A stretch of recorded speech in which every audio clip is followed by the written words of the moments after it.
Whenever I research the beat-em-up genre, Golden Axe always seems to get mentioned. It's one of the most well-known beat-em-up series in history, and while I thought I played at least one of these games in the past, I discovered I actually played Altered Beast and somehow got them confused. Developed and published by Sega, Golden Axe was released as an arcade game in May 1989. It was ported to the Genesis in December of that same year and the Master System in March 1990. For this review, Jeremy and I teamed up to play the Genesis version from the Sega Mega Drive and Genesis Classics collection on Steam.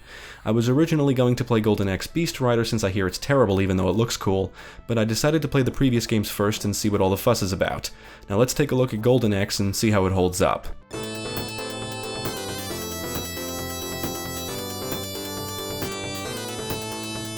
The story is set in the fictional land of Urea, where the evil Death Adder has captured the king and his daughter. He also discovers the magical Golden Axe and threatens to destroy it along with the king and princess unless he's accepted as the new ruler of the land. 3 warriors with their own vendettas against Death Adder set out to defeat him and save the land. The battle-axe-wielding dwarf Gilius Thunderhead, what an awesome name, the barbarian Axe Battler, and the longsword-wielding Amazon Tyrus Flare. Golden Axe is a very short but challenging game, and the story is told through text in between stages and during specific events.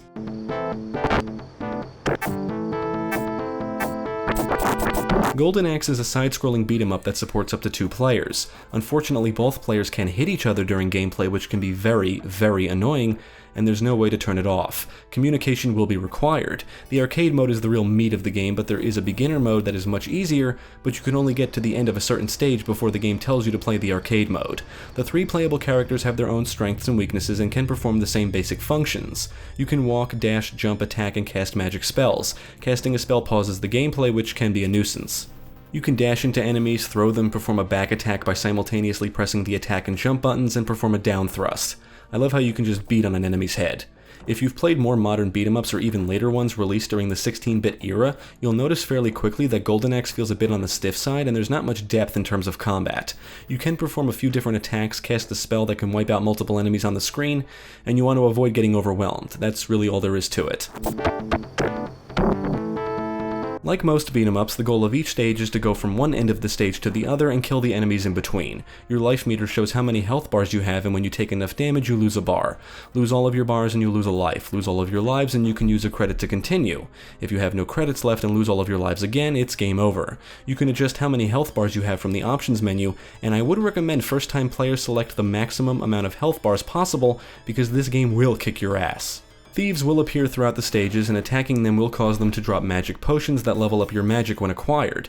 Each character can cast magic spells, and the higher the magic level, the more powerful the spell. In between stages, the characters will rest, and thieves will arrive to steal your magic potions, but you can beat them up to get them back, and the green thieves will drop food, which replenishes your health.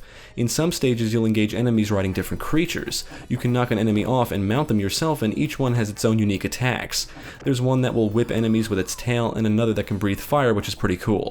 These creatures do make getting through some areas easier, but all it takes is one hit to get knocked off, and enemies will mount them whenever they have the opportunity.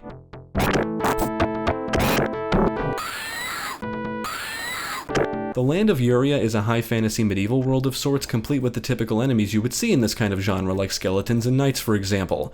Enemies will arrive from all directions, and getting overwhelmed and caught in a chain of attacks are what you want to avoid. The bigger enemies have a further reach than you do, and we often found ourselves exploiting certain moves, like the dash move, for example, just to defeat certain foes. All of the enemies are humanoid types, but do vary in appearance and size, and the game's credits will reveal their names, some of which are fantastic, like Longmoan, and my absolute favorites, the Bitter Knights, Lieutenant Bitter, Colonel Bitter, and General Bitter. You'll face numerous enemies on your adventure, and most of them are recolors. They each have different attack strengths and speeds, and most of them wield different melee weapons. Multiple enemies will always try to get on either side of you and then start attacking. It's very easy to get caught in a combo where you're unable to really defend yourself. You need to learn how to avoid that. The beginning of the game starts out easy enough, but the difficulty ramps up fast, and playing with a friend does alleviate some of the challenge. However, it can also make things more difficult if you don't pay attention, since you can smack each other around.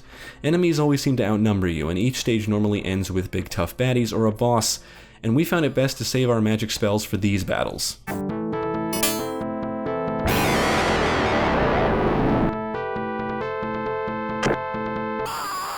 The stages are short, and if you're really good at the game, you can probably beat the arcade mode in under a half hour. You'll battle through some interesting locations like on the shell of a giant turtle, on the back of a giant eagle, and a castle. The game is all about going from point A to B, and it will never hold your hand. There are no magic potions or food just lying around the environments. You need to hope thieves show up. You are ranked at the end of your run based on how well you did, and the replay value comes from trying to do better. Memorization will be required to beat the game, and there's a high probability it will take multiple attempts before you actually beat it. Some areas, enemies, and bosses just feel cheap, but you need to remember this is a port of an arcade game. You can fall off ledges to your death, which is the only real environmental hazard you need to worry about, but you can use them to your advantage. You can get through battles quickly if you can knock or throw enemies off ledges. In addition to the arcade and beginner modes is the Duel. Two players can fight each other and it gets old pretty quick, but the single player component pits the player against increasingly difficult foes. You basically battle enemies until you win the final battle or die. You can't cast any spells and your health does not replenish in between battles.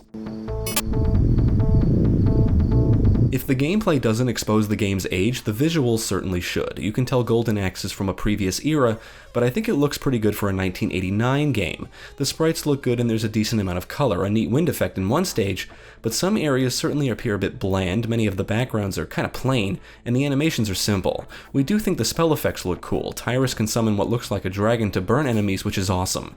On the audio side, most of the music is pretty good overall. The main theme is awesome, catchy, and memorable. The tunes have a dramatic, adventurous sound to them, which complements the fantasy theme going on here nicely. The sound effects are simple at best. Spells sound good, the hits and bangs are okay, and enemies will scream when they die, which can sound humorous. Ultimately, the audio-visual presentation is just dated, so we can't really knock the game for it, it's just very noticeable now. On the technical side, the game ran smoothly, and the only issue we noticed is in one area where it seems very easy to get stuck in the environment. Other than that, no issues.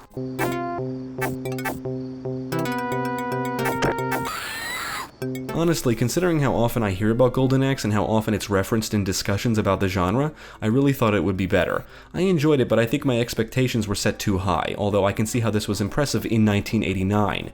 It's stiff, simple, challenging, and very short. It doesn't help that we've played far better beat-em-up games that were released well after this, so its age just shines through.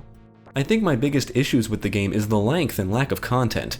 Granted, if you've never played this before, it may take a little while to beat it, and the replay value stems from practice and memorization, but there's not a whole lot to see and do. The duel mode can be a nice distraction, but the fun will only last for so long.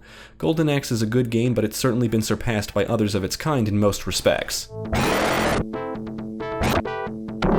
Golden Axe is a product of its time, but we would recommend it to those that enjoy the beat-em-up genre. It may look and feel dated, but it's still a good time. The arcade mode is challenging and should keep you coming back, the duel mode is a nice way to mix things up, and the experience can be enjoyed with a friend. Golden Axe was impressive for its time, and I can see how it was an inspiration for other games in the genre, and considering I have no nostalgia for this series, I do think there are better beat-em-ups out there.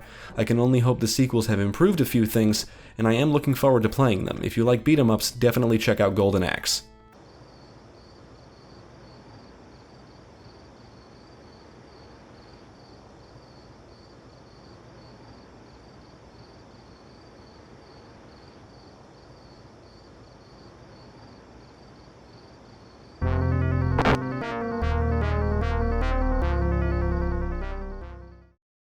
Thank you for watching. If you enjoyed this video, check out the rest of our channel, follow us at the links below, and you can also support us on Patreon.